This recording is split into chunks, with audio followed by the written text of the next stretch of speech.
A ver, vamos a hablar de una auténtica carrera contrarreloj que tiene España entre manos. El gran objetivo es que para 2027 todos nuestros ríos y acuíferos estén por fin limpios.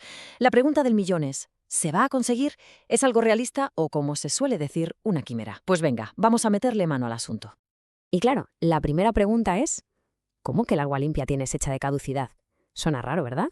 Pues la respuesta, como casi siempre, está en la ley. Hay una directiva europea que marcó en el calendario una fecha límite. Un día en el que todas las aguas de España tienen que alcanzar algo llamado el buen estado. Y bueno, esa fecha está, como quien dice, a la vuelta de la esquina. Vale, hablemos de este concepto clave, el buen estado. ¿Qué es exactamente? Pues ojo, porque no es solo que el agua parezca limpia y cristalina. ¿Qué va? Es mucho más complejo. Para que un río o un acuífero tenga el buen estado, tiene que pasar un examen súper estricto, con pruebas ecológicas, químicas, de todo. Digamos que es como conseguir el certificado de apto, el sello de buena salud para nuestras aguas. Bueno, este objetivo de 2027 no apareció así, de la nada. La ley, de hecho, diseñó una especie de hoja de ruta con varias paradas o etapas intermedias. Así que vamos a ver qué tal ha ido ese viaje. A ver, la idea original era ir poco a poco. En 2015 se partía de un 63% de aguas en buen estado. El siguiente gran salto era para 2021, donde se esperaba llegar nada menos que al 87%. Y ya la meta final, en 2027, era rozar la perfección con un 95%. El problema, pues que esos objetivos intermedios, digamos que no se cumplieron del todo. Y eso, claro, convierte la fecha final de 2027 en un reto, monumental. La presión ahora mismo es máxima. Pero vamos a ver, ¿por qué cuesta tanto? ¿Cuál es el gran obstáculo para llegar a ese buen estado? Pues uno de los principales culpables es un enemigo silencioso, un contaminante invisible pero súper persistente, el nitrógeno. ¿Y este nitrógeno de dónde sale? Pues el problema nos llega básicamente por dos sitios. Por un lado, tenemos los fertilizantes que se usan masivamente en la agricultura. Todo ese exceso de nitrógeno que las plantas no absorben se acaba filtrando, se cuela por la tierra y ¡chas!, directo a los acuíferos. Y por otro lado están las aguas residuales de nuestras ciudades y pueblos. Si no se depuran bien, los vertidos van cargaditos de compuestos de nitrógeno que acaban en los ríos. Y aquí tenemos la cifra clave, el número rojo, 50 miligramos por litro. Ese es el límite máximo de nitratos que permite la ley. Pasarse de ahí no es una broma. No solo destroza el ecosistema, es que puede hacer que el agua deje de ser potable, que no se asegura para beber. Y la cruda realidad es que en muchísimas zonas de España este límite se supera día sí y día también. Entonces, para intentar frenar esto, en los lugares donde el problema es más gordo, se inventó una figura, las zonas sensibles. ¿Y qué significa esto? Pues que si un municipio de más de 10.000 habitantes está en una de estas zonas, está obligado a darle a sus aguas residuales un tratamiento extra, mucho más a fondo, un tratamiento terciario, que es más riguroso y, como se puede imaginar, bastante más caro. Vale, para que todo esto no se quede en números y leyes, vamos a ponerle cara y ojos. Vamos a irnos a un caso real, a un pueblo de Jaén que se llama Villadón-Pardo.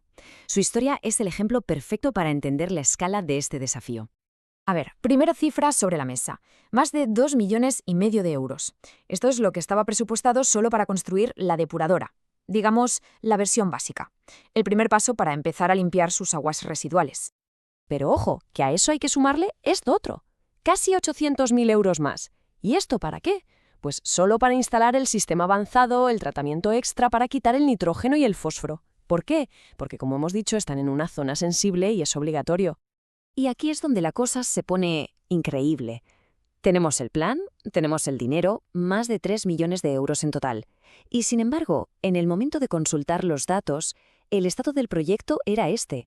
No iniciado, ni un ladrillo. O sea, el dinero estaba ahí, sobre el papel, pero la excavadora, por lo visto, no había encontrado el camino.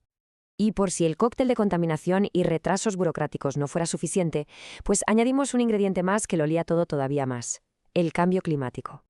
Las previsiones no dejan lugar a dudas. Se calcula que para 2027, justo en la fecha límite, España podría tener un 8% menos de recursos hídricos. Y esto tiene una consecuencia directa y muy lógica. Si hay menos agua en los ríos, la misma cantidad de contaminantes se diluye menos. O sea, la contaminación está más concentrada y limpiarla se vuelve todavía más difícil y más caro. Y el problema no es solo tener, en general, menos agua. Es que el clima está cambiando de una forma muy loca. Hablamos de sequías cada vez más bestias y más largas, que de repente se rompen con lluvias torrenciales que lo único que hacen es arrastrar toda la porquería del suelo directamente a los ríos. Es un círculo vicioso que desequilibra por completo el sistema. Bien, recapitulemos. Tenemos contaminación, retrasos en las obras, el cambio climático apretando. El panorama, la verdad, es complicado. Así que la pregunta es obligada. Y bueno, ¿qué pasa si llega 2027 y no se han hecho los deberes? ¿Nos cae una multa de Europa? ¿Hay sanciones? Pues aquí viene lo que es, cuanto menos, paradójico. Resulta que la propia ley ya contempla la posibilidad del fracaso. Tiene una especie de puerta de atrás, una vía de escape. Permite que para algunas masas de agua, un 5% de las superficiales y hasta un 15% de las subterráneas, se puedan fijar unos objetivos menos rigurosos. Básicamente, si algo es muy difícil o muy caro de arreglar, pues se baja el listón. Es una forma, en esencia, de legalizar el no llegar al objetivo. Ojo, que no cumplir no significa que todo se paralice y ya está. No. Lo que pasa es que se activa una especie de protocolo, un plan B que ya está previsto en la ley. ¿Y en qué consiste? Pues primero hay que justificar por qué no se ha llegado, normalmente alegando costes desproporcionados. Segundo, se aprietan las tuercas. Se pueden denegar nuevos permisos para verter contaminantes o revisar los que ya existen. Y tercero, se reorganiza el dinero priorizando las obras más urgentes y dejando otras para más adelante. Así que la situación es esta. Tenemos un reloj que corre en nuestra contra y un clima que cada vez lo pone más difícil. La gran pregunta, claro, sigue ahí, flotando en el aire. ¿Conseguirán las aguas de España estar limpias a tiempo? O quizá, pensándolo bien, la pregunta de fondo es otra. Con todas estas puertas de atrás y vías de escape, ¿este objetivo de 2027 fue realmente una obligación estricta e inamovible? ¿O más bien una declaración de buenas intenciones, una aspiración a la que acercarse? Ahí queda la reflexión.